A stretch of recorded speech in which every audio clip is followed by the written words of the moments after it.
decrease. Curious, isn't it? So be a little cautious about setting up rewards for people when they already enjoy doing what they're doing without rewards. And then there's the cognitive theory of motivation.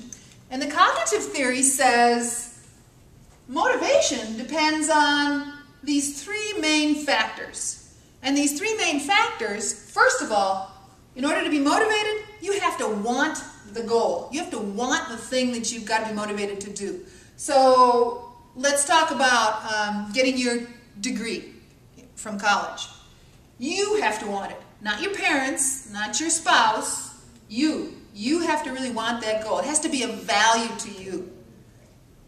Secondly, you have to believe that you can do what it takes to get that goal. That's called self-efficacy. And our self-efficacy is based on the past, unfortunately. Think of your self-efficacy for math, for mathematics. Maybe you were in 3rd grade and your math teacher was having a bad day and she was frustrated with the class, and you came up and you said, you know, I don't get this division stuff. You know, I'm having a hard time with it. And she said to you, oh, well, you're just never going to get math. You know, it's just not for you. That's it. You're not going to ever be able to do math. And so in your head, as a 3rd grader, you're going, oh, wow, I'm no good at math. Huh, okay, gee, ooh. But that little message is there. And so in 4th grade, you start doing math, and it's like, uh-oh, I'm not good at this. I bet this is going to be hard. I'm not going to be able to do it. So instead of doing it, you kind of back off, and you don't try very hard because you're worried that you're not going to do well. And of course, what happens if you don't try hard? You don't do very well. Self-fulfilling prophecy. And so lo and behold, you go, she was right. I can't do math. I'm not a math person. 5th grade, 6th grade, you know, every year you got to do math. It's required. So every time you come face to face with math, you think, there we go again. I'm not a math person. I can't do math. I can't do math. So every year you keep reinforcing this idea that you can't do math, and by your actions of not pushing and not trying very hard, it becomes true. You find it more and more difficult to do math. So by the time you get to college, holy smokes, you have this math phobia. And I hear students tell me all the time, oh, I've got to take math. Oh, no, I can't do math. Well, everybody can do math. Truly. If you're all here in college, you can learn math. But learning takes effort, and you have to try.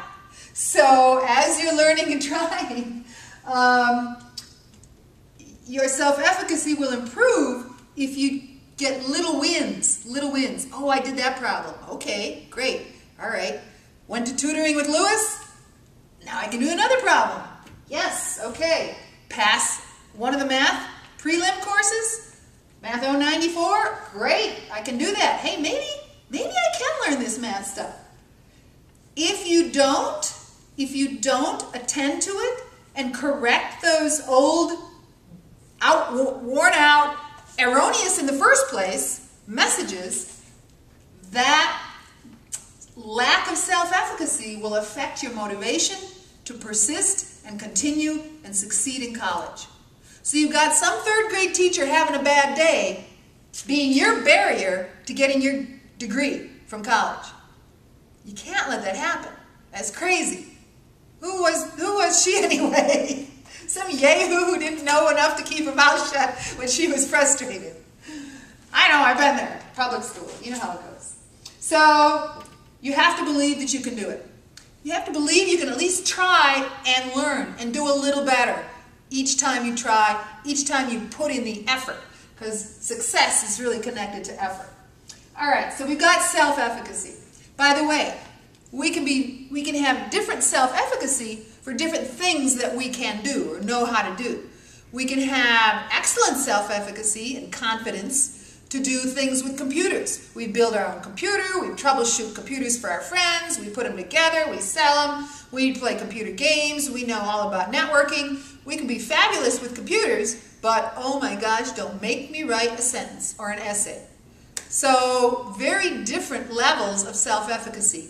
Again, remember, these are based on the past, and you are not your past. Did you hear me? You are not your past. Your past has an influence, but you are who you decide to be today. If you decide today that you're going to spend time and effort learning how to write well, I guarantee you, you can do that. Everybody who can get into college can learn to write well, can learn to do math, can learn to speak well. Honestly, these things are learnable. We know how people learn, and every one of you can learn these things. So pay attention to what you're telling yourself. Pay attention to your confidence, to your self-efficacy, for all these components of a successful college degree. The third thing I want you to think about in motivation, human motivation, is expectancy. If I do what it takes, I will get the reward. You have to believe that if you put forth the effort, in fact, you will get to your goal. Some people don't believe that. They're worried because of these niggling little things. Oh, but what if I have to take another math course? Or what if I run out of money? Or what if I get pregnant? Or what if I lose my job? All of these things worry us. And so they interfere. If you have enough of these worries, it's going to interfere with your motivation. And you have to have all of these things at a high level in order to be motivated enough to do all the work and persist hard and long enough to get to graduation. So realize that all those three things can factor in and are very important. Before we move on to personality, I'm going to just close this, but I want you to think about these things that I've just been talking about your own motivation. Most of you have trouble being motivated to do homework or to do discussions in time, and enough of them to earn all your points. So I want you to think about, what is that? What are you telling yourself when you put off doing something because you're really not motivated to do it, or you really don't feel like it? Which of these elements are coming into play? Why is it that something is interfering with your motivation to do the work that you know, realistically and logically, you need to do in order to get that degree that you want? Where is the glitch? So while I'm switching the camera, I want you to think about that. And then select the next little mini lecture on personality. Before we do the session on personality, please take the personality test that I have at Young Typology at typefocus.com. It's on the bottom of page 3. Copy that into your browser, go there and take the typology test.